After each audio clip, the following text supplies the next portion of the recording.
프란치스코 교황이 지난 주말 독감 증상으로 예정된 일정을 취소했습니다.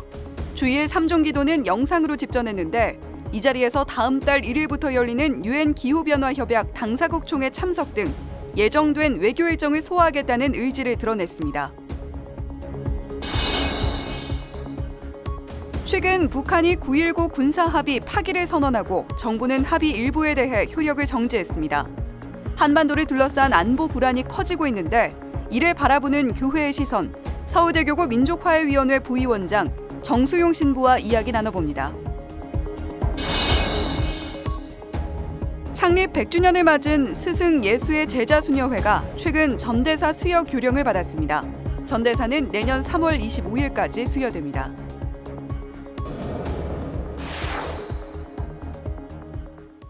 시청자 여러분 안녕하십니까? 11월 27일 월요일 CPBC 뉴스입니다. 지난 주말 프란치스코 교황이 갑자기 예정된 일정을 취소했는데요. 독감 증세를 보여 병원을 찾은 건데 교황은 고령인데다 폐질환을 앓은 적이 있어서 많은 사람들이 걱정의 시선으로 지켜봤습니다. 맹현균 기자가 보도합니다.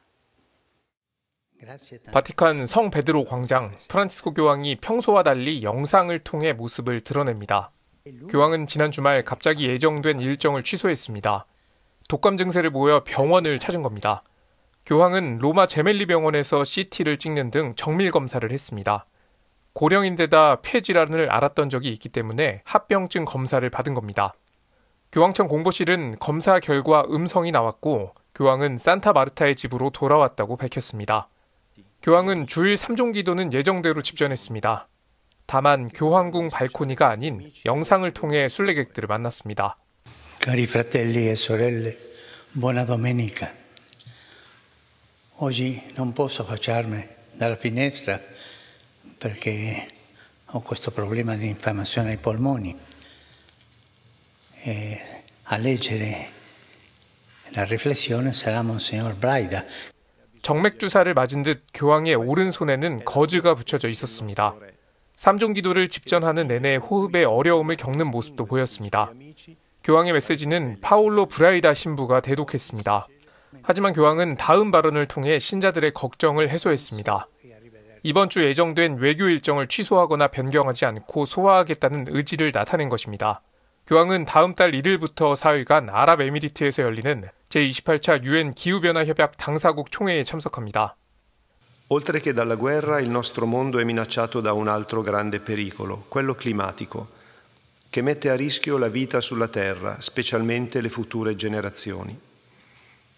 E questo è contrario al progetto di Dio, che ha creato ogni cosa per la vita. 그리고 교황은 자신을 위해 기도해달라는 말을 전하면서 3종 기도를 마무리했습니다. E a tutti auguro buona domenica. E per favore non dimenticatevi di pregare per me. Buon pranzo e arrivederci. CPBC 맹현균입니다. 정부가 9.19 군사합의 일부에 대해서 효력을 정지했습니다. 남북한의 무력 충돌을 어느 정도 방지를 하고 평화 유지에 기여해온 합의가 파기가 됐다라고 사실상 해석이 되고 있는데 한반도의 안보 불안이 커졌다는 해석도 함께 나오고 있습니다. 9.19 군사합의 무력화를 교회는 어떻게 바라보고 있을까요? 서울대교구 민족화해위원회 부위원장 정수용 신부 스튜디오에 나와 계십니다. 신부님 어서 오세요. 네, 안녕하십니까? 신부님 상당히 좀 엄중한 상황으로 보여집니다. 또 북한은 지금 GP를 복원하고 있다라는 움직임도 감지가 되고 있는 상황인데 우리 군 당국이 9.19 군사합의 효력을 일부 정지한 데 따라서 북한도 사실상의 합의 파기를 선언을 했습니다. 이런 상황 어떻게 좀 보고 계신가요? 2018년 한반도에 훈풍이 불었었죠. 그래서 상호 신뢰를 바탕으로 해서 남북이 최초로 군사 분야를 통제할 수 있는 합의를 맺었던 것이 바로 이제 9.19 군사 합의입니다. 예. 신뢰를 바탕으로 했던 그 합의가 이제 깨어졌다라는 것이 그만큼 지금 한반도 상황이 우려스럽고 그리고 앞으로 분쟁 지역, 접경 지역 안에서 우발적 충돌이 일어날 수 있는 그런 상황으로 가고 있다라고 볼 수 있을 것 같습니다. 우리 정부에서 9.19 합의를 일부 무력화하면서 들었던 어떤 그런 근거는 한 2가지 정도로 정리할 수 있을 것 같은데요. 지난주에 있었던 북한의 정찰 위성 발사에 그래서 북한은 점점 정찰 능력이 고도화되고 있는데 우리는 9.19 합의에 따라서 군사분계선 지역에서 여러 가지의 정찰 자산들을 운영하지 못한다라는 게 첫 번째 논리였고 두 번째는 이제 9.19 군사합의를 그동안 북한에서 많이 위반해 왔다라는 이제 두 가지 명분으로 좀 이렇게 정리해 볼 수 있는 것 같아요. 근데 이제 두 가지 입장 다 좀 한계가 있는 것이 우선 우리 쪽의 정찰 능력은 북한과 비교해서 상당히 월등한 부분입니다. 네. 이미 글로벌 호크라고 하는 고고도에서 북한을 정찰할 수 있는 그런 정찰 자산들도 많이 가지고 있고 그리고 뭐 정찰 분야의 뭐 최강대국이라고 하는 미국과 실시간으로 소통하고 있기 때문에 북한 지역에서 움직이는 여러 군사적인 움직임을 우리는 이제 훤히 다 들여다보고 있는 상황인 거죠. 근데 이제 9.19 합의는 휴전선 인근에서 비행기나 무인기를 이제 서로 운영하지 말자고 했던 부분이기 때문에 이제 우리보다는 북에 더 불리했던 사안인데 이제 우리가 그 부분을 이제 좀 이렇게 먼저 깨버린 것이 좀 큰 결과를 낳을 수 있는 부분이라고 볼 수 있습니다.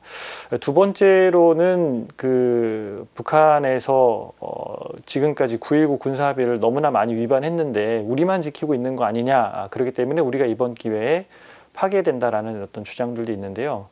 국방부가 내놓은 자료를 보면은 지금까지 9.19 군사합의 위반 사례가 한 3,600여 건 정도로 이제 보고가 되고 있습니다. 근데 그 중에 한 3,400여 건 같은 경우는 군사분계선 부근에서 북한이 어떤 포신을 열거나 뭐 그런 포를 개방했다가 닫는 부분들이 이제 감착된 우리들의 영상 장비에 이제 녹화된 부분을 이제 카운트한 부분으로 볼 수 있는데 이제 그런 이유를 들어서 실질적인 그 충돌을 막을 수 있는 이 9.19 합의를 이제 무력화시켰다라는 것이 상당히 우려할 수 있는 상황이고.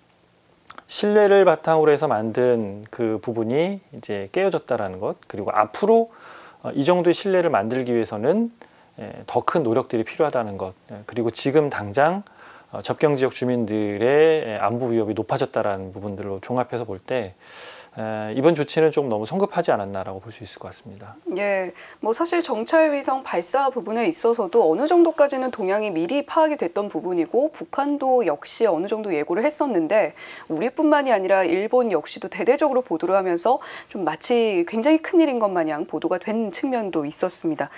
좀 성급한 조치였다라는 이야기 들어봤고요. 남북한 사이에 돌이킬 수 없는 충돌 사태가 발생할 가능성이 커지는 것 아닌가 이런 우려도 함께 고조가 되고 있는데 말씀해 주셨다시피 특히 접경 지역을 중심으로 불안감이 더욱 크게 고조가 될 것 같습니다. 왜 남북 관계가 다시 이 지경에까지 이르게 된 걸까요? 갈등 상황에서 합의를 지키고 실리를 구축하는 것은 상당히 어려운 작업이죠. 그러나 증오와 미움의 마음으로 대하고자 하는 것은 즉각적인 반응일 수 있습니다. 그리고 그런 합의를 만들고 신뢰를 구축하는 것보다 어떤 무력을 통해서 힘을 통해서 이 갈등 상황을 이제 잠재우고 싶지 않은 그런 유혹들이 더 크게 작동하고 있는 것 같습니다. 이제 우리 사회에서 진보냐 보수냐라는 어떤 논쟁은 결국 이제 북을 어떻게 바라보느냐, 협력과 대화의 대상으로 보느냐, 아니면은 경계와 적대의 대상으로 보느냐라는 차이로 여러 가지 정책 안에서 많은 사람들이 이제 의견이 구분되는데요. 이번 조치도 사실은 그런 안보 논리보다는 우리 국내에 있는 정치 논리가 더 많이 반영된 결과이지 않나 이렇게 좀 생각합니다. 예, 실질적으로 이 한반도 자체의 평화를 어떻게 정착시킬 수 있을 것이냐가 아니라 정치적인 논리로 남북 문제를 대하다 보니까 사실상 이렇게까지 좀 악화되는 지경에 이르게 된 것으로 분석이 된다라는 이야기까지 들어봤습니다. 자, 사실 윤석열 대통령은 힘에 의한 평화를 강조했던 측면이 있었습니다. 이게 진짜 평화를 가져다 줄 수 있을지 사실 점점 이 사태를 바라보는 국민의 또 한 사람으로서 의구심이 들기도 하는데 어떻게 보시는지요?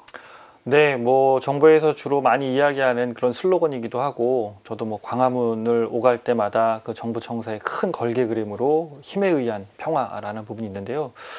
교회가 이야기하는 정의와 사랑의 결과인 평화하고는 분명히 좀 결이 다른 방식인 것 같고요. 평화를 이제 크게 두 가지로 좀 정의할 수 있는데 단순히 전쟁이 없는 상태는 이제 소극적 평화라고 보고 그 갈등의 어떤 원인까지가 제거된 부분들 그래서 비폭력적인 방식으로 그 갈등이 완화되는 부분을 이제 적극적 평화라고 본다면 지금 정부가 이야기하고 있는 힘에 의한 평화라는 것은 어떤 상대방의 불안과 공포를 어떤 힘으로 해서 만들어지는 그런 소극적 평화의 수준이지 않나 이렇게 생각을 합니다. 예, 평화에 대한 개념까지 저희가 좀 정립을 하고 갈 필요성이 있다라는 이야기 들어봤습니다. 물론 국가 주권이 강한 것은 좋은 일입니다만 과연 어디까지 평화를 안착시킬 수 있을 것인가 그 부분에 대한 논의가 좀 필요할 것 같다라는 생각이 들고요. 한반도 긴장이 갈수록 격화되면서 한반도의 평화 그리고 화해는 더욱 멀어지는 것 같아서 안타깝기도 합니다. 남북한 당국 모두의 태도 변화가 필요한 상황인데 이를 위해서는 무엇을 어떻게 하는 게 중요할까요? 우선 남북 양국의 정치 지도자들이 한반도의 평화 문제 그리고 화해 문제를 국내 정치와 연관시키지 않으려고 하는 그런 노력들이 필요할 것 같습니다. 예. 북도 마찬가지고 남도 마찬가지고 정권의 지지층의 결집을 위해서 안보 이슈를 이렇게 많이들 활용을 하고 뭐 그런 부분들 안에서 국민들을 불안하게 만드는 부분들이 있는데요. 거시적인 차원 안에서 좀 더 이 한반도에 평화를 미치는 것이 무엇인지 심각하게 고민하고 그리고 지금까지 작동하던 그 한반도 평화 해법들이 70년 동안 작동하지 않았다고 한다면 좀 더 창의적이고 좀 더 적극적이고 좀 더 상상력을 발휘한 방법을 통해서 평화를 만드는 것이 중요하고 그를 위해서 모든 국민들, 모든 그리스도인들도 평화에 대한 확고한 의지와 그리고 그런 신념들을 잘 간직하고 기도하는 것이 중요하지 않을까 생각합니다. 예, 물론 남한 우리나라의 노력도 필요합니다만 북한도 적극적으로 협조를 할 필요가 있는데 결국에는 정치 논리가 이 평화에 개입돼서는 안 되는 평화를 온전히 어떻게 안착을 시킬 수 있을 것인가 이 부분에 대한 궁극적인 창조적인 도전이 좀 필요한 시기다라는 이야기를 해주셨습니다. 세계 곳곳에서 지금 전쟁과 분쟁이 끊이지 않고 있는 상황입니다. 한반도 상황도 안심할 수 없는 사태로 지금 현재 흘러가고 있는 것 같은데 가톨릭 교회 그리고 그리스도인들에게 가장 필요한 건 뭘까요? 그 전쟁은 사실은 인간의 어떤 죄성으로 말미암아 발생하는 그런 폭력에 의해 발생한다라고 아우구스티노 성인은 이제 이야기하셨죠. 그러나 그런 전쟁을 끝내는 것 역시도 전쟁의 방식이기 때문에 딜레마가 생기는데요. 그럼에도 불구하고 우리 인류는 그런 전쟁을 억제하고 평화를 만들어 온 길로 나아가고 있다고 생각합니다. 그 속도를 조금 더 내기 위해서라도 평화에 대한 가치 그리고 대화에 대한 가치 상호 존중의 정신 이런 부분들을 좀 우리가 믿고 신뢰하는 것이 중요하지 않을까 생각합니다. 네, 결국 기본으로 돌아가는 것이 가장 중요할 것 같습니다. 과연 우리 인류를 위한 궁극적인 가치들이 무엇일지, 우리를 이끌어주는 것이 무엇일지 다시금 좀 상기할 수 있는 노력이 필요한 때인 것 같습니다.